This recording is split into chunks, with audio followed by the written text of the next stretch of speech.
Estilo. Nawala ang ngisi niya at napalitan ng masamang tingin.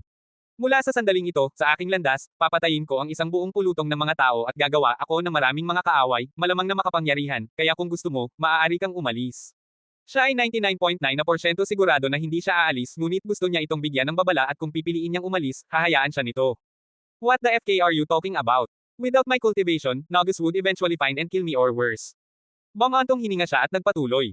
Ngunit sa iyo, kahit papaano ay mayroon akong pagkakataon na ayusin ang aking pagtatanim at patayin ang asong iyon, kaya't ang prinsesa na ito ay mananatili sa iyo. Good choice. Dumaikit ka sa akin at hindi lang kita pagagalingan, kundi tutulungan din kitang makaganti, deal. Inabot niya ang kanyang kamay habang nakipagkamay si Gaia na may ngiti sa mukha nito. Matapos mailibing ang huling katawan, nilinis niya ang pawis at baho sa kanyang katawan sa pamamagitan ng pagligo sa balon at pagpapatuyo ng kanyang damit at katawan sa pamamagitan ng paglikha ng mainit na hangin sa paligid niya gamit ang Arch Energy. Tere na, hinatid niya si Gaia at nagtungo upang salubungin ang mga bata at ang babae sa labas ng nayon. Young Master, Young Miss. Nang makita siya ng babae at si Gaia ay tumakbo ito. Karamihan sa mga bata ay natutulog habang ang sanggol sa kanyang mga bisig ay tila pagod sa pag-iyak sa gutom. Mayroon bang lugar na maaari mong dalhin ang mga bata at tumira? Hindi, Young Master. Umiling ang babae habang nagsimulang tumulo ang mga luha mula sa kanyang mga mata sa pag-iisip tungkol sa kanilang kinabukasan na wala ang kanyang asawang nagtusto sa kanila.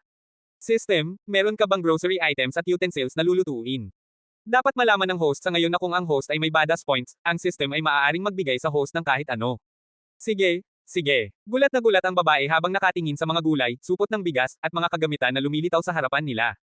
Huwag kang tumanggi, kunin mo na ito at simulan mo ng magluto, pagbalik ko, tutulungan kitang maghanap ng bagong matitirhan. Pinunasan niya ang mga luha sa mukha ng babae nang tumango ang babae at nagpakawala ng maamong ngiti. Young Master, ano ang tawag natin sa ating tagapagligtas? Inaasahan ni Gaia na marinig ang pangalan niya dahil hindi pa niya sinabi ang pangalan niya at halatang hindi Ghost ang pangalan niya. Ako ang nag-e-exist at wala, you can call me Ghost. Ding! Binabati kita sa host para sa matagumpay na pagiging isang badass. Ang reward ay 50 badass points at isang teleportation scroll. Ate Clara, kailangan ba nating anyayahan ang masasamang sektang ito sa seremonya? Sa ngayon, isang grupo ng 6 na tao ang nakasuot ng pilak at dilaw na uniforme at ang kanilang mga lumilipad na espada ay pumailan lang sa hangin. Ang grupo ay may 3 lalaki at 3 babae. Lumilipad sa unahan ang pinakamagandang pulang buhok na babae sa grupo na nangunguna sa grupo at nang magtanong ang kanyang nakababatang kapatid na babae, tumango siya. Kahit na gumagamit sila ng mga immoral na pamamaraan sa paglinang, sila ay isang sekta pa rin at obligado tayong imbitahan sila. Kung nandito si Gaia, makikilala niya sila sa pamamagitan ng pagtingin sa kanilang mga uniforme. Ang 6 sa kanila ay kabilang sa kilalang Morning Star sect ng Bridia. Ang isa pang maganda at matamis na babae sa grupo ay tumingin sa pulang buhok na babae at nagsalita ng mahina. Bakit kailangan nating gawin ito? Hindi ba responsibilidad ito ni Orion? Mukhang may isang taong pipi na kumuha ng quest mula sa guild na hinahanap ni Orion na tapusin, kaya hinahanap niya ang tanggang iyon sa buong bayan ng Ilog. Oh, nagulat ang babae nang marinig ang lalaki sa tabi niya. Sino siya? Saang sekta siya kinabibilangan? Sect. Emph. Ngumisi ang bata. Siya ay isang rogue cultivator ayon sa guild at marinig ito, isa lamang siyang foundation level cultivator. Lahat ng estudyanteng naruroon ay nagulat. Sa loob ng kaharian ng Bridia na ito, walang sino man ang nagtaas ng isang daliri laban sa kanila lalo pa ang pagkuha ng kanilang paghahanap. At saka, ang taong ito ay nasa foundation level lamang. Sa tingin ko, sa ibang kaharian siya nanggaling, pero hindi na mahalaga ngayon, kapag nahawakan siya ni Orion, patay na siya. Napuno ng ngiti ang mukha ng 3 lalaki habang nakakunot ang noo ng babae at lumapit kay Clara. Ate Clara, may magagawa ka ba? Halatang nagkamali siya sa pagkuha ng quest ni Orion. Binalik ni Clara ang tingin sa dalaga at nagkibit-balikat. Sa kanyang mahinang cultivation level, hindi pa siya dapat pumunta sa guild, hindi lang siya ang pumunta doon kundi kumuha din ng quest ng walang pahintulot ni Orion, parang mas mayabang siya kaysa kay Orion, kaya dapat hayaan natin siyang matuto ng leksyon. Pero Ate Claire, kung hindi siya taga Bridia, sasabihin ko kay Orion na iwan siyang buhay pagkatapos niyang parusahan siya, okay. Bakit mo sinusubukang ipagtanggol ang tanga? Isang mapait na ngiti ang ipinakita ng babae sa mga lalaki at bumantong hininga. Ayoko lang na may mapatay dahil sa maliit na pagkakamali, yun lang. Nakapasok na tayo sa lugar ng sekta. Napatingin si Claire sa bakanteng lupa sa gitna ng kagubatan at sinenyasan silang tumahimik. Sa sandaling lumapag si Claire at ang grupo, mahigit 10 anino ang lumabas sa masukal na kagubatan at sinalubong sila. Welcome, welcome to the Blood and Bones everyone. Isang matandang lalaki na may punit na damit ang namumuno sa isang grupo ng matatanda ng sekta. Gulo-gulo ang kanilang mga buhok habang amoy alak ang kanilang mga katawan at sa isang tingin, wala na silang ibang itsura kundi mga lasing na pulubi. Ang 2 babae na nasa likod ni Claire ay pilit na pinipigilan ang pagkibot ng kanilang mga ilong dahil sa baho habang ang mga lalaki ay nakatitig sa kanila na may awkward na ekspresyon. Sectmaster Ralphie, nandito kami para ibigay sa iyo ang imbitasyon sa taunang seremonya ng maliwanag na liwanag. Naglabas si Claire ng isang gintong tableta mula sa kanyang space ring at iniabot sa matanda. Kinuha ng matanda ang tableta sa kamay niya bago pinisil ang ilong at huminga ng malalim, baka sa mukha nito ang kasiyahan. Nakaramdam ng labis na pagkasuklam si Claire na nakatingin sa pagnanasa sa kanilang mga mata ngunit pinanatili ang kanyang kalmadong kilos. Pagkatapos ng ilang paghinga, dinilaan niya ang kanyang mga labi at tumingin sa mga matatanda, nagsasalita sa malalim na boses. Pumunta ka sa kalapit na baryo at kunin ang aming bayad sa proteksyon, hindi kami makakadalo sa seremonya nang walang mga regalo sa aming mga kamay. Nanginginig ang dalawang matandang nasa likuran niya at nagmamadaling sumagot. Siyempre Secmaster Ralphie, magtitipon tayo ng mga alagad at kukuha tayo ng bayad bago magmadaling araw.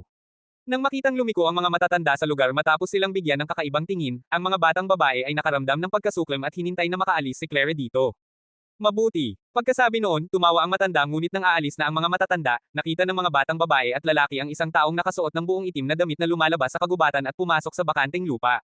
Sa pagtingin sa direksyon na tinitignan ng mga disipulo, lumingon ang matanda at nakita ang isang kabataang naglalakad patungo sa kanila. Tinanong niya ang mga alagad ng sektang Morning Star, kilala mo ba siya? Walang kaalam-alam na umiling ang mga disipulo habang nagsalubong ang mga kilay ni Claire nang makita niya ang antas ng cultivation ng kabataan. Naging malamig ang ekspresyon ng matandang lalaki habang nginitian niya ang binata, lumalabas sa kanyang mga mata ang layuning pumatay. Pagkatapos ay ikinawin niya ang isang kamay at inutusan ng mga matatanda na sinulyapan ng kabataang nasa harapan nila. Pagkalipas ng ilang segundo, nakita ni Claire at ng grupo ang 10 alagad ng sekta ng dugo at buto na nakasuot ng pulang dugong damit na lumitaw sa walang laman na lupa at pinalibutan ang kabataang nakasuot ng itim na damit. Itinuro ni Ralphie ang kanyang tingin sa binata at malamig na tumawa. You have some guts to trespass into the blood and bone sect, brat, may death wish ka ba o ano, bakit ka nandito? Nandito ako para ipadala kayong lahat sa impyerno. Kumunat ang kilay ni Master Song nang ibukan ng mga matatanda ang kanilang mga bibig sa gulat. Kasabay nito, ang grupo ni Claire ay may kakaiba at kaina-hinalang ekspresyon sa kanilang mga mukha. Tahimik na nagtanong ang isa sa mga babae, Ate Clara, sino siya?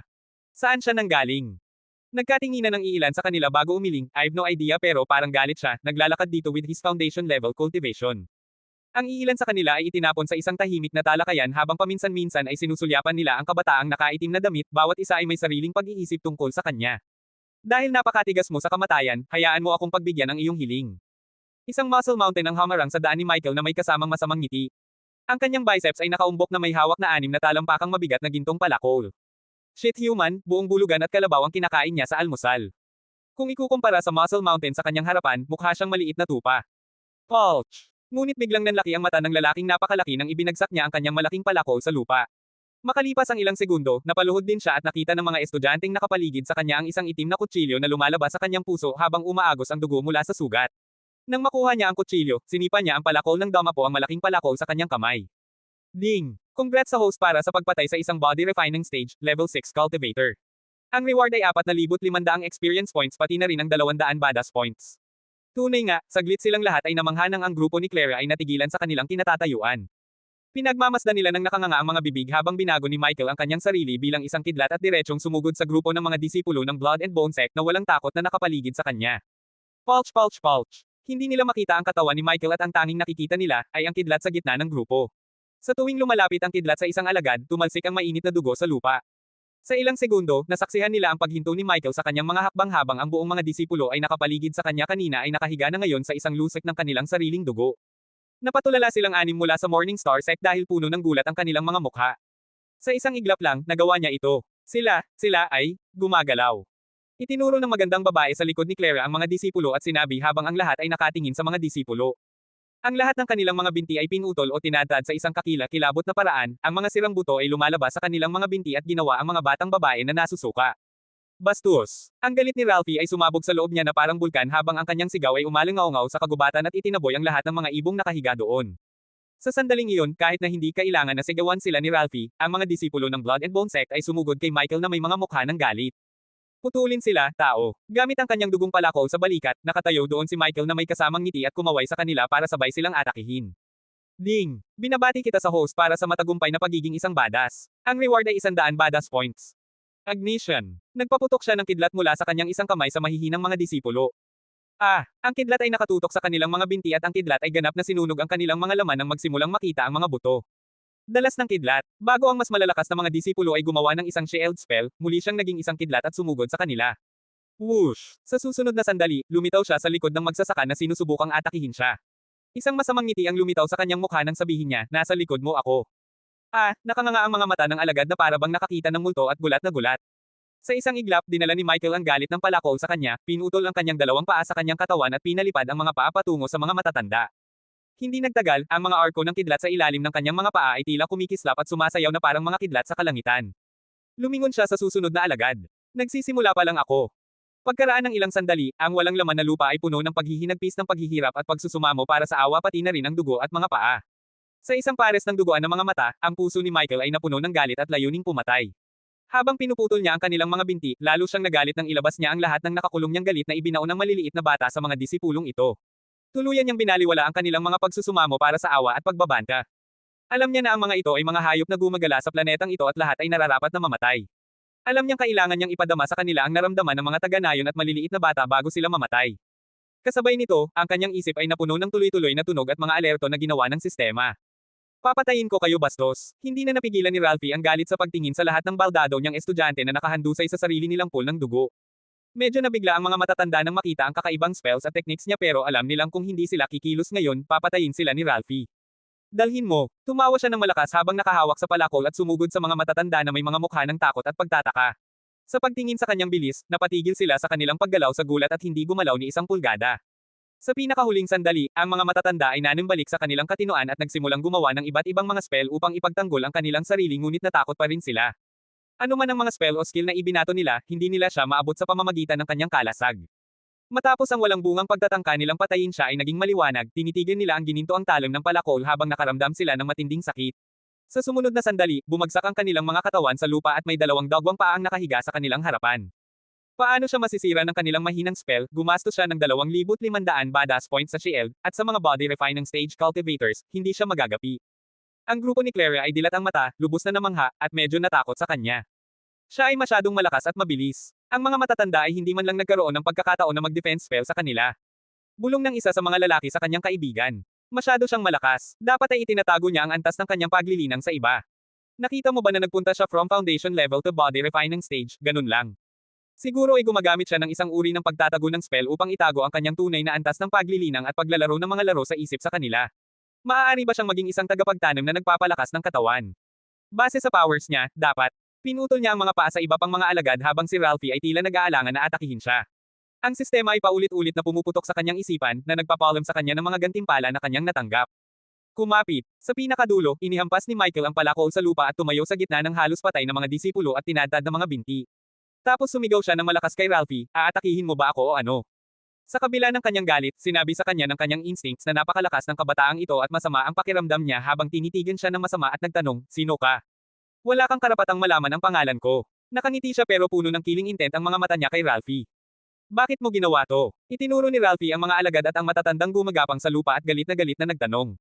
Nayon ng Rosewood. Dalawang salita lang ang sinabi niya pero malalim at seryoso ang tono niya. Hindi ba iyon ang pangalan ng maliit na nayon sa malapit? Napakunot ang noo ng dalaga sa likod ni Clara at narinig ang boses ng dalaga, naalala rin ni Ralphie ang nayon. Ano iyon? Clara at ang kanyang grupo crane kanilang mga leeg at naghihintay para sa kanyang sagot ngunit sa halip na magsalita, siya ay tumawa tulad ng isang masamang baliw. After a few seconds, tumigil siya sa pagtawa at pinandilatan si Ralphie. What of it? What of it? Ha? Ginamit mo ang mga taga-nayon, ang mga maliliit na bata bilang mga dummies para sanayin ang iyong mga spells at pagkatapos ay sinunog mo ang buong nayon sa lupa, para saan? A couple of 100 coins. Naikuyom ni Ralphie ang kanyang mga kamao nang mabuo ang ilang ugat sa kanyang bisig. Nanatili siyang mapula ang mukha habang tumatawa ng galit. Mabuti, napakabuti, ginawa mo iyon dahil sa walang kwentang langgam. Mula pa noong araw, ang sektang dugo at buto ay naitatag, hanggang ngayon, walang nagtaas ng daliri laban sa amin. Ikaw ang una at ang magiging huli. Sa susunod na sandali, inilabas niya ang kanyang espada at sinugod si Michael na itinapon ang gintong tableta. Nagawa niya ito dahil sa ilang mortal. Tinanong ng isa sa mga lalaki ang grupo na parang hindi naman ito big deal. Ate, Clara, anong gagawin natin? Bumantong hininga si Clara at kinuha ang gintong tableta sa lupa. Let's see how this unfolds. I don't think na mapapatay niya si Sectmaster Ralphie. Si Ralphie ay isang body strength enhanced stage cultivator kung tutuusin. Malaki ang pagkakaiba sa pagitan ng yugto ng pagpino ng katawan at ng yugto ng pagpapalakas ng katawan at napaka-imposibleng mapatay ng isang body refined stage cultivator ang isang body strength enhanced stage cultivator sa isang direktang labanan. Gayunpaman, nanlamig ang mukha niya nang makita niyang binuhat si Ralphie sa leeg nito. Ang mga kamay at paa ni Ralphie ay naging metal sa pamamagitan ng isang uri ng spell ngunit gayunpaman, hindi niya magawang masira ang asul na kalasag sa paligid ng kabataan. How did you? What the FK? Labis na namangha si Gaia habang nakatingin sa kanyang kapangyarihan. Inaasahan niya ang isang labanan sa pagitan nila ni Ralphie ngunit ngayon ang body strength ng stage level 2 cultivator ay humihingal ng hangin sa mga kamay ng tao. Papapanudin kitang magdusa. Gaya ng sinabi niya, binitawan niya ang palakol at inilabas ang kanyang kutsilyo.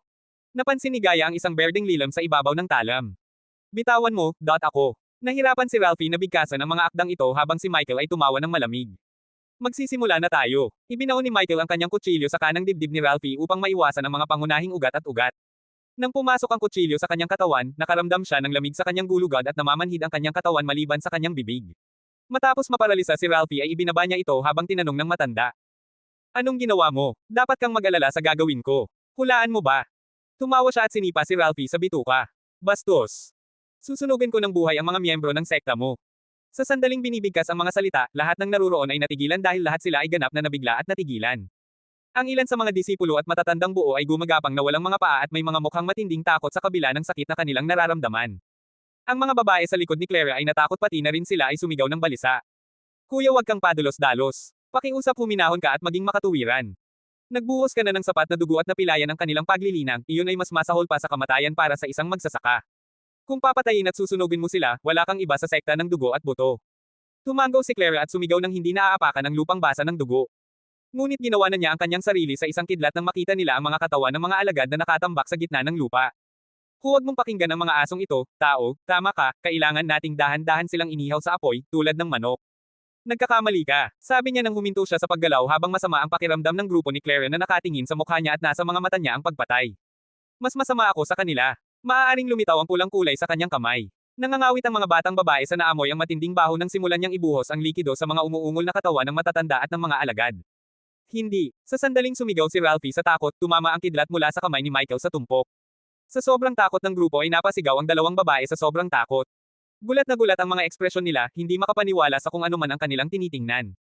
Ang madilim na pulang apoy ay nagninangas na kasing taas ng isang puno habang ramdam nila ang init na nagmumula sa apoy. Pati si Clara na sumali sa maraming laban pati na rin ang mga lalaki ay kinilabutan. Matagal silang nanumbalik sa kanilang panimulang kalmado. Ding! Binabati kita sa host para sa matagumpay na pagiging isang badass. Ang reward ay 200 badass points. Ding! Congrats sa host para sa pagpatay sa isang body refining stage, level 6 cultivator. Ang reward ay 4,500 experience points pati na rin ang 200 badass points. Ding! Congrats sa host para sa pagpatay ng body refining stage, level 7 cultivator. Ang reward ay 5,000 experience points pati na rin 200 badass points. Ding! Congrats sa host para sa pagpatay ng body refining stage, level 8 cultivator. Ang reward ay 6,000 experience points pati na rin ang 200 badass points. Ding! Congrats sa host para sa pagpatay ng body refining stage, level 10 cultivator. Ang reward ay 7,000 experience points pati na rin ang 200 badass points. Tuldok. Ilang bit ng system ang patuloy na tumutunog sa kanyang isipan habang ang kanyang tingin ay dumapon na sa pangunahing salarin, si Ralphie. Papatayin ko kayo bastos. Namula ang mga mata ni Ralphie habang sinisigawan si Michael. Tao, anong balak mong gawin sa kanya? Hindi niya sinagot si Gaia bagkus ay naglakad siya patungo kay Ralphie na may masamang ngiti sa labi.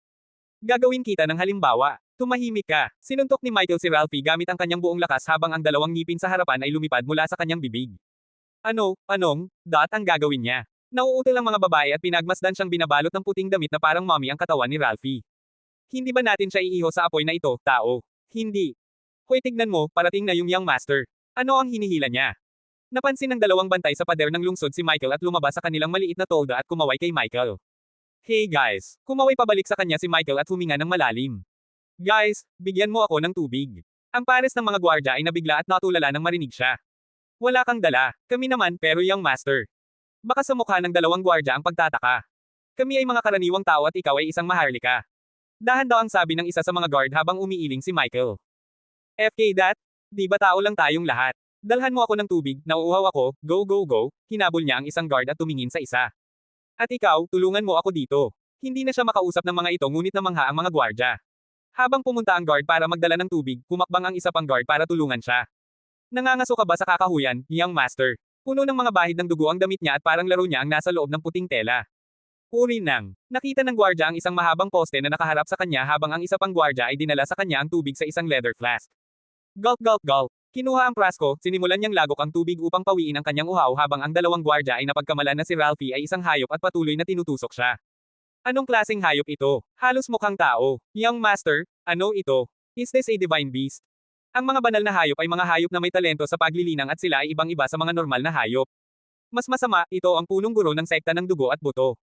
Nagkatinginan ng dalawang gwardya na nagtataka. Puno ng gulat ang kanilang mga mata at naiwan silang tulala sa mahabang panahon. Young Master, hindi ka dapat nagbibiro ng ganyan, kapag narinig ka ng masasamang tao, hahabulin ka nila. Sabihin mo sa mga tanga ang ginawa natin, hehe. Pumadjejek si Gaia at hindi na niya hinintay ang hitsura ng mga ito nang makita ang nasa loob ng puting damit. Halika, buhatin mo ito. Wala silang ideya kung ano ang plano niyang gawin sa pamamagitan ng pagtatali ng bagay sa poste at pag-angat nito. Sa di kalayuan, narating ng grupo ni Clara ang city walls at nakita nila si Michael na nakabitin si Ralphie sa poste sa harap ng city gate. Young Master, maaari mo bang sabihin sa amin kung ano ito? Tingnan mo sarili mo. Hinugot ni Michael ang puting damit sa dulo nito at hinubad si Ralphie na parang gift box. Nang makita nila ang mukha ni Ralphie at ang badge ng Blood and Bone Sect sa kanyang dibdib, hindi sila nakaimik at nanlaki ang kanilang mga mata at parang anumang segundo ay malalabasan na sila sa kanilang mga socket. Little bastard. Bitawan mo ako, Young Master. Napaatras sila ng isang hakbang kay Michael nang magsimulang manginig ang kanilang mga katawan sa takot. Ding! Binabati kita sa host para sa matagumpay na pagiging isang badass. Ang reward ay 200 badass points. Ang sigaw ng matanda sa galit ay umalangaw-ngaw sa bayan ng ilog at nagsilabasan ng mga tao upang tingnan kung ano ang nangyayari. Ang mga lalaki at babae na nakakita sa eksena ay namangha nang tumibok ang kanilang mga puso habang nakatingin kay Ralphie, ang kilalang sect master ng Blood and Bone Sect. Nanlaki ang mga mata ng mga tao habang hindi makapaniwalang nakatitig kay Michael, mukhang nakakatakot habang ang sistema ay patuloy na nagriring sa kanyang isipan at binibigyan siya ng badass points. Young Master, ang sekta ng dugo at buto. May gustong sabihin ng guard pero itinaas niya ang daliri niya at pinigilan siya. Wala ng Blood and Bone Sect, sinunog ko na silang lahat at susunod na itong scum. Isang bola ng berdeng pandikit ang lumitaw sa kanyang kamay nang sabihin niya. Habang tinitingnan ng berdeng pandikit at ang nakamamatay na tingin sa kanyang mukha, sinubukan ni Ralphie na pumiglas ngunit tumanggi ang kanyang katawan na gumalaw ng 1 pulgada. Hindi nila akalain na ang dating astig at gwapong binata ay hahabulin ng buong sekta ng dugo at buto at mahuhuli ng buhay ang pinuno nito. Ang mga gwardya at mga tao ay hindi napigil ang umatras sa takot, naramdaman ang pagpatay na layunin na nagmumula sa kanya at ang grupo mismo ni Clara ay hindi pa nakakita ng ganoong napakalaking aura mula sa kanilang sariling mga seniors. Ito ay talagang nakakatakot. Pababa, ibinato ni Michael ang berdeng pandikit kay Ralphie at nakita niyang unti-unti itong kumakalat at bumabalot sa kanyang katawan.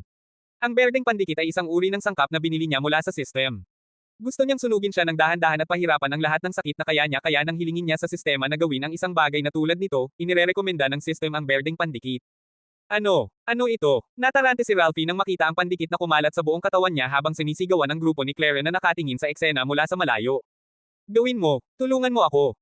Ngunit nang siya ay sumisigaw, isang maliit na bitek ng kidlat ang tumama sa berdeng pandikit at nagsimula ang apoy. No. Sa iyong pagpunta sa kabilang buhay, humingi ng tawad sa lahat ng napatay mo sa nayon ng Rosewood. Medyo na-trauma ang mga babae habang nakatingin sa eksena kasama ang 2 babae sa grupo ni Clara. May mga samuka dahil sa amoy ng nasusunog na katawan. Ang galit at determinasyon ng kabataan na pumatay ay napakasama at uhaw sa dugo gaya ng sinumang miyembro ng sekta ng dugo at buto na nag-iwan ng napakalalim na peklat sa isip sa puso ng mga babaeng disipulo. Pinatay niya silang lahat ng kakilakilabot at masakit. Isang lalaking may ganitong kalupitan. Hindi natin dapat saktan ang demonyong ito, babala ni Claire sa iba pang grupo habang tumatango sila. Originally noong una nilang narinig na sinasabi niya na lilipulin niya ang Blood and Bone Sect, akala nila isa siyang baliw at papatayin ng mga estudyante ni Ralphie. Sino ang nakakaalam na hindi lang mga matatanda at estudyante ang papatayin niya kundi pati si Ralphie ay susunugin niya ng buhay. Isa pa, nag-iisa lang siya at hindi bababa sa 30 sila. Nakakatakot. Ito ay masyadong nakakatakot. Masyado siyang makapangyarihan. Ang iilan sa kanila ay mahinang bumulong sa kanilang mga puso. Ding! Binabati kita sa host para sa matagumpay na pagiging isang badass. Ang reward ay 200 badass points. Ding! Binabati kita sa host para sa matagumpay na pagiging isang badass. Ang reward ay 200 badass points. Ding! Binabati kita sa host para sa matagumpay na pagiging isang badass. Ang reward ay 200 badass points. Tuldok. Ding! Binabati kita sa host para sa pagpatay sa isang yugto ng body strength NN, level 2 cultivator. Ang reward ay 10,000 experience points pati na rin 300 badass points. Masyado kang malupit na tao, ngunit gusto ito ng prinsesa. Guys, huwag mong alisin ang poste na ito hanggat hindi nalalaman ng lahat ng tao sa kaharian kung ano ang nangyari sa Blood and Bone Sect. May bayad ako na kukunin sa guild. Tumabi ang mga tao at gumawa ng paraan para sa kanya habang pinapagana niya ang lightning dash at nawala sa eksena na ikinagulat ng lahat. Oh shit, sabi niya guild. Nagtaas ng kilay ang isa sa mga lalaki at nagtanong. Oo, bakit? Nandyan si Orion, dapat na natin siyang bigyan ng babala bago niya magalit ang taong ito. Alam ng buong sekta ang tungkol sa pagmamataas ni Orion at ang hilig na gumawa ng mga kaaway sa lahat. Maging sa sekta, ang mga panlabas na disipulo ay higit na kinasusuklaman dahil sa kanyang pambubuli at ayaw nilang makilala ni Orion ang nag-iisang naglipol sa isang buong sekta. Hoy! Napasigaw at napaatras ang dalaga sa reception nang makita siyang biglang sumulpat sa harapan niya. Tinakot mo ako. Ang eksena kung saan pinatay niya ang isang makapangyarihang adventurer na si Kitten na parang langaw ang nagpatroma sa kanya at ngayon, mas natatakot siya sa kanya kaysa naakit sa kanya. Narito ang mga bandidong badge, ngayon ay tumakbo at kunin ang aking mga barya. Narinig mo siya, dalhin mo sa amin ang barya namin ikaw na maliit na daga. Sigaw ni Gaia sa dalaga habang nakangisi. Tama, maghintay ka dito, young master. Walang sino man sa mga adventurer ang nangahas na tumingin sa kanya ng direkta o tumingin ng masama sa kanya sa halip ay may bahagyang takot sa kanilang mga mata kung isa sa alang-alang na ang napatay niya ay isa sa mga makapangyarihang adventurer sa bayan. Tingnan mo itong mga clown. Sa pagtingin sa titig ni Michael, ang mga adventurer ay mabilis na tumalikod at hindi naglakas loob na tumingin sa kanya tulad ng una nilang ginawa. Asahan mong hihiga sila sa harap natin pagkatapos nilang marinig ang ginawa natin sa gate ng lungsod, hehe. Alam ni Michael na magtatagal bago nila marinig ang nangyari sa mga tarangkahan ng lungsod at mas maraming oras para malaman ang buong kaharian. Young Master, narito ang iyong mga barya. Napansin niyang may nakaupo sa harap ng isang light orb at nag-spell. Dapat siya ang taong nagkukumpirma na ang paghahanap ay talagang natapos o hindi. 750 pilak na barya. Inis ka ng system ang coin pouch at ipinaalam sa kanya ang bilang ng mga barya sa loob ng hindi niya binubuksan ang pouch. Hoy babae, di ba 13 into 60, 780? Bagamat may ngiti sa labi, kinilig naman ang dalaga dahil hindi ito isang malumanay na ngiti kundi isang masama. Young Master, 4% ng buong halaga ang ibinawas ng guild bilang isang komisyon. Bakit hindi ka nalang pumunta at magnakaw ng mga tao, mga sakam na F-ters? 4% ha? Fixed amount ba yan or by request to quest? Hindi na siya bago sa konsepto ng komisyon, binayaran niya ang isang tiyak na halaga pagkatapos makumplito ang bawat hit bilang buwis sa madilim na mundo kaya hindi siya nagulat tulad ni Gaia. Fixed amount, Young Master. Ang sarap pakinggan, see you girl mamaya. Huminga ng malalim ang mga babae matapos siyang mawala at bumalik ang kulay ng mukha nito.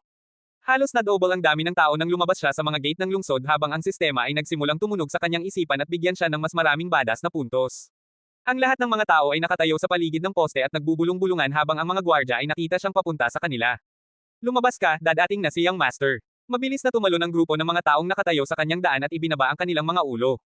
Guys, halika dito. Itinuro niya ang kanyang daliri sa dalawang gwardya at sinenyasan silang lumapit. Tulad ng dalawang masunaring tuta, nagtakbuhan ang mga gwardya at naghintay sa kanyang utos. Sabihin mo sa akin ang iyong mga pangalan. Daniel, Young Master. Ibinaba ng mga nakatatandang gwardya ang kanyang ulo. Ricky, Young Master. Napayuko din ng ibang mga guard habang inihagis ni Michael ang coin pouch kay Daniel. Ang mga nakaligtas sa nayo ng Rosewood ay nangangailangan ng isang tirahan, kunin ang mga barya na ito at umupa ng isang lugar na angkop para sa 16 na tao, magagawa mo ba iyon? Pareho silang nawala ng sasabihin ngunit mabilis na tumugon si Daniel sa pamamagitan ng pagtango ng kanyang ulo. Ito ay handa na, ngunit Young Master. Napakamot sa likod ng ulo si Daniel at mukhang curious. Hindi mo pa ba sinasabi sa amin ang pangalan mo? Huwag kang maglakas loob na magsabi ng multo, tao. Galit na sigaw ni Gaia habang nakangiti sa mga guard. Pwede mo akong tawaging ghost. Ilang sandali pa ay naghihintay na ang nanay ni Cindy sa kanila ni Gaia dala ang kanilang mga gayuma ng pagkain. Sa oras na ito, nakita niya ang isang bitek ng ilaw sa lupa na lumitaw sa hindi kalayuan. Isang maliit na ngiti ang sumilay sa kanyang mukha nang ang kidlat ay nagbago upang ipakita ang kanyang anyo. Ang mga bata ay magkayakap at natutulog ng walang anumang pag-aalala tungkol sa kung ano ang mangyayari para sa kanila sa malupit na mundong ito nang wala ang kanilang mga magulang. Young Master, kumain ka na ba? Tumango ang babae at kinuha ang isang mangkok ng sinigang na manok.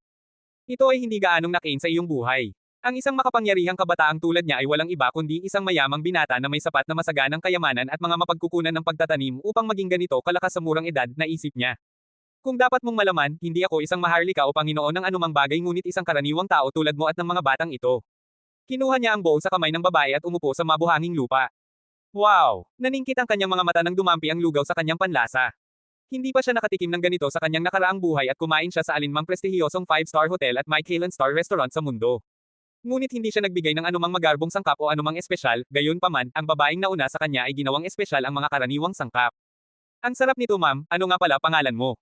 She was bewildered hearing his comment, isa lang itong normal na lugaw na may mga piraso ng manok pero sa mga ekspresyon nito ay wala siyang makitang senyales ng pagsisinungaling nito. Ako si Raylene Agner, Young Master. Ibinaba niya ang ulo bilang paggalang habang si Gaia ay tumalon sa katawan nito at tuluyang niyugyog si Raylene. Nanlaki ang mga mata niya nang hindi siya makapagsalita nang makita siyang biglang lumabas sa katawan nito. Gusto mo itong prinsipe? Tumahimik ka na lang at kumain ka na. Pinutol niya ito bago niya matapos ang kanyang pangungusap at insultuhan si Raylene. Paano, ungol? Galit niyang itinaas ang daliri nito ngunit hindi nagtagal ay namula ang mukha niya sa kahihiyan dahil sa mga ingay na ginagawa ng kanyang tiyan sa paghinga ng bango ng pagkain. Hindi naman, growl. Napahawak siya ng mahigpit sa tiyan at sinubukang patahimikin ang tunog na nagmumula sa kanyang tiyan ngunit sa huli ay nabigo siya. Eto, huwag mo nang ipahiya pa ang sarili mo. Kumuha siya ng isa pang mangkok at iniabot kay Gaia. Nagutom na siya nang i-chok niya ang lahat ng pagkain sa ngunit pinigilan siya ng prinsesa niyang makahingi ng pagkain. Halos isang linggo na rin mula nang kumain siya ng kung ano-ano at may naaamoy siyang masarap na ganito, hindi na niya napigilan ang kanyang pananabik. Kinuha ang mangkok sa kanyang mga kamay, tumangala siya at tumayo na parang nalilitong bata. Inaasahan mo ba ang isang trono, prinsesa? Umupo ka dito. Ang sigaw nito ay nanlambot ang mga tuhod ni Gaia sa pagkakaupo nito sa buhangin kasama niya. Habang inililipat niya ang kutsara malapit sa kanyang bibig, ang hindi kapani-pani walang amoy ng lugaw ay damaloy sa kanyang ilong, biglang nawala ng kontrol ang kanyang gana. Ibinuko niya ang kanyang bibig at kumagat at sa sumunod na sandali, nanlaki ang kanyang mga mata sa hindi makapaniwala. Ang masarap na lasa, kasama na ang nakakapasong amoy ng manok at ang matamis maasim na sarap ng kanin, ay agad na kumikiliti sa kanyang panlasa. Nako, ito ay masyadong masarap. Ang isang simpleng lugaw na tulad nito, na napakakaraniwan sa hitsura, ay naging napakaakit sa kanya. Gayunpaman, inabisuhan ng system si Michael na ang mga sangkap na ibinigay nito ay napakataas ng kalidad at ang lahat ay puno ng purong mga molekula ng enerhiya ng arch na naging dahilan upang mas masarap ang sinigang na ito. Paano pa kaya magiging ganito kasarap ang simpleng lugaw na tulad nito? Gaia, kamusta ang pagkain? Tanong niya sa kanya sa sandaling iyon. Gayunpaman, wala siyang oras para sagutin ang tanong dahil mabilis niyang nilamon ang lugaw. Parang nanabik pa siya. Ito ay kaya, mabuti. Nakangiting tanong nito sa kanya ngunit hindi na niya hinintay ang sagot nito nang lumingon ito kay Raylene. Raylene, pupunta tayo sa Rivertown and I made arrangement for your stay, soon I will find a more permanent home for you guys. Nangingilid ang mga luha sa kanyang mga mata sa pag-iisip tungkol sa lahat ng ginawa ng estranghero na ito para sa kanila. Gayunpaman, nawala ang kanyang mga luha nang umihip ang mahinang hangin sa kanyang mukha. Sapat na ang luha mo para sa isang araw, kahit mahirap, subukan mong kalimutan ang lahat ng nangyari. Dumidilim na ang langit at nagsisimula ng lumabas ang mga matingkad na bituin habang marahang umiihip ang banayad na simoy ng hangin sa gabi. Tingnan mo dyan, darating ang young master. Sino ang mga bata sa likod niya? Nakita ni na Daniel at Ricky si Michael, isang babae, at isang grupo ng mga bata na magkaiba ang edad na naglalakad palapit sa kanila. Sila ang mga survivors ng Rosewood Village. Bilang isang karaniwang tao na ipinanganak at lumaki sa isang nayon tulad ng Rosewood, nalungkot si Daniel para sa mga taong iyon. Maraming mga pinuno at mga hari ang hindi magtataas ng isang daliri para sa isang sekta tulad ng dugo at buto na pagmasaker sa mga karaniwang tao sa pag-aakalang makakasira ito sa kanilang relasyon sa sekta. Ito ang unang pagkakataon na may gumawa ng isang bagay laban sa isang sekta tulad ng dugo at buto. Hindi pa rin sila makapaniwala na ang mga buto ng pinuno ng sekta ay nakasabit sa isang poste sa labas ng gate ng lungsod na parang kakaibang dekorasyon. Ang buong bayan ng Ilog ay nagkakagulo nang marinig ang balita tungkol sa pagkalipol ng sekta at sa bukas ng gabi, malalaman na ng buong kaharian ang nangyari sa kanila at ang taong pumatay sa kanila, sa oras na iyon, si Ghost ay magiging kasing sikat ng maraming sikat na adventurer at alagad. Sa tabi ni Michael, ang mas nakinabang sa ganitong sitwasyon ay walang iba kundi ang dalawang gwardya na sina Daniel at Ricky. Bago dumating si Michael sa Rivertown, sila ay dalawang basurang sundalo lamang sa hukbo ng hari na ipinadala upang bantayan itong malayong lupain ng hari ng Bridia. Wala silang respeto sa mga adventurer o sa mga alagad ng iba't ibang sekta na pumupunta sa ilog na bayan. Sa ibang bayan at syudad, mas mataas ang prestihiyo ng mga gwardya at nakakakuha ng magandang diskwento saan man sila magpunta ngunit dito, kahit ang may-ari ng tavern ay hindi man lang sila binigyan ng maliit na diskwento sa ale at pagkain. Gayunpaman, ngayon ang kanilang reputasyon at paggalang ay tumaas nang ang lahat sa bayan ay nagsimulang magpakita sa kanila ng labis na paggalang dahil kay Michael. Ngayon si Daniel at Ricky ay hindi lamang mga gwardya kundi mga kampa ng multo, ang isa na nag-iisang Minasaker ang kasumpa-sumpa na sekta ng dugo at bone at sinunog ng buhay ang pinuno ng sekta. Habang naghahanap sila ng malawak na maupahan ng multo ay lumapit sa kanila ang mga tao at kabataan at nagtatanong tungkol sa multo at sa pakikisama nila sa kanya at hindi tulad ni Daniel na pilit na tinatakpan ng bibig, ipinagmalaki ni Ricky ang koneksyon nila sa multo. Nagmayabang pa daw siya at ang multo ay nagbahagi ng mga inumin na medyo totoo. Habang papalapit siya sa gate ng lungsod, nakita ni Raylene ang isang puting kalansay na nakasabit sa isang poste. Bigla siyang nakaramdam ng takot na tumingin sa kalansay. Nakikita mo ba ang kalansay na iyon? Ito ang pinuno ng sekta ng dugo at buto. Sa sandaling iyon, tuluyang natulala si Raylene. Bawat salita ay malinaw sa kanyang pandinig. Young Master, ikaw, pinatay mo siya. Oo, bakas pa rin sa mga mata ni Raylene ang sobrang gulat habang tumatakbo sina Daniel at Ricky. Young Master Ghost, ang may-ari ay nagsabi ng isang mapangahas na presyo ngunit kami ay nakipagtawaran at isinara ang deal para sa 300 pilak na barya. Mayabang nabulalas ni Ricky at iniabot ang coin pouch kay Michael. Good job, itago mo ito. Kumuha siya ng 20 pilak na barya laban sa sigaw ni Gaia at ibinigay kay Ricky. Ibahagi mo ito mamaya, tulungan mo silang tumira sa lugar, kailangan kong mag-check-in sa tavern. Kuya, hindi ka ba sasama sa amin? Hinailan ni Cindy ang manggas at tinanong siya habang pinaglalaroan ang ulo nito. Hindi, pero mananatili akong malapit sa iyo, Cindy. Young Master pero, nabigla na si Raylene matapos marinig na gumastos siya ng 300 silver coin para sa kanila at bakit kailangan pa niyang magpalipis ng gabi sa inn samantalang sila ay tumutuloy sa bahay na inupahan niya kasama ang kanyang mga barya. Hindi tama na doon ako magpalipis ng gabi. Ang mga tao ay may posibilidad na magpakalat ng mga masasamang chismis kapag ang isang solong ina ay nag-iisa sa gabi kasama ang isang binata. Makakaapekto ito sa kanya at kay Cindy sa hinaharap kaya nagpasya siyang manatili sa tavern. At kung ang isang tao ay nagsimulang magsalita ng basura kahit na pagkatapos nito, basta na lang niyang ipapatumba ang lahat ng kanilang mga ngipin at pipigilan sila ng tuluyan. Tama siyang Master Ghost, binibini, bastos ang bibig ng mga taong ito. Sabi ni Daniel at ilang saglit lang napag-isipan ni Rayleigh ng kahihinatnan at pumayag sa kanila. Pero paano kung dumating ulit ang mga masasamang iyon? Nanginginig ng mahigpit si Cindy at hinawakan ng kamay niya nang maalala ang mga nangyari sa harapan niya kanina. Hindi sila, umalis ang mga masasamang tao sa mundo at hindi na babalik. Oo, binuhat siya nito at hinalikan sa pisngi. Ngayon sumama ka sa mga kapatid na ito at matulog ka na, huwag kang gumawa ng anumang gulo sa iyong ina. Ayoko. Sa hindi inaasahang pagkakataon ay ipinulupot ng dalaga ang kanyang maliliit na kamay sa kanyang leeg at hinalikan siya sa pisngi. Mainit ang kanyang puso gaya ng dati at wala siyang ideya na ang kanyang bagong panig ay medyo naiimpluwensyahan din ng mga pira-piraso ng kaluluwa ni Aubrey sa kanyang sariling kaluluwa. Hinalikan niya ito sa noo at ngumiti habang nagulat ang mga guard nang makita ang pagbabago ng mood nito. Sa sandaling ito, tila siya ay napakadama at madaling lapitan na kabataan ngunit ilang oras na ang nakalipas, siya ay nagmukhang diablo na muling nagkatawang tao na may napakalaking layunin ng pagpatay. Masama ba siya o mabuti? Iyon din ang tanong na tumatakbo sa isip ni Gaia at hanggang ngayon, hindi niya mahanap kung anong klaseng tao ito. Dalhin mo sila doon. Ipinasa niya ang batang babae kay Daniel nang yakapin niya ang dalaga na may matamis na ngiti sa labi. Sumabay siya sa kanila hanggang sa makarating siya sa tavern at sa kanya sila pinapaunte kasama sina Daniel at Ricky. Ulila ka na, hindi ba tao ka? Nang mawala sa kanyang paningin ang mga bata at ang mga gwardya, tinanong siya ni Gaia habang siya ay nanlamig. Huwag mong subukang itanggi, tao, nakikita ko ang pagtingin mo sa kanila, tao, ito ay hitsura ng isang taong lumaki na walang magulang. Well, may utak ka? Prinsesa, nagulat ako. Salamat, teka. Ano, how dare you? Napasigaw siya sa galit ngunit nakakatuwang galitin siya nito. Habang sinisigawan siya nito, pumasok siya sa tavern at nang makita siya ng mga tao sa loob, tumahimik ang lugar nang marinig ang tunog ng pagbagsak ng pin. Dahil malapit ang taberna sa mga tarangkahan ng lungsod, nakita ng bawat isa sa kanila ang ginawa niya kay Ralphie at natakot sila sa kanya. Young Master Ghost, nanginginig at pilit na nagpapakawala ng peking ngiti ang waitress na may malapad na ngiti sa labi noong isang araw. Relax guys, pinapatay ko lang yung mga nang-aasar sa akin, are you guys trying to piss me off by being silent? We are in a tavern for God's sake. Hindi, Young Master. Mabilis na umiling ang waitress habang unti-unting bumalik sa dati nilang sarili ang mga parokyano sa tavern. Kahit na ang tavern ay hindi kasing lakas ng dati, mas mabuti pa rin ito kaysa sa mga patay na tahimik. Isang grupo ng 3 adventurer ang nakaupo sa mesa na inuupuan niya noon ngunit nang makita siyang papalapit sa kanila, mabilis silang tumayo at umalis sa mesa. Tama, mga aso, tumakbo ka.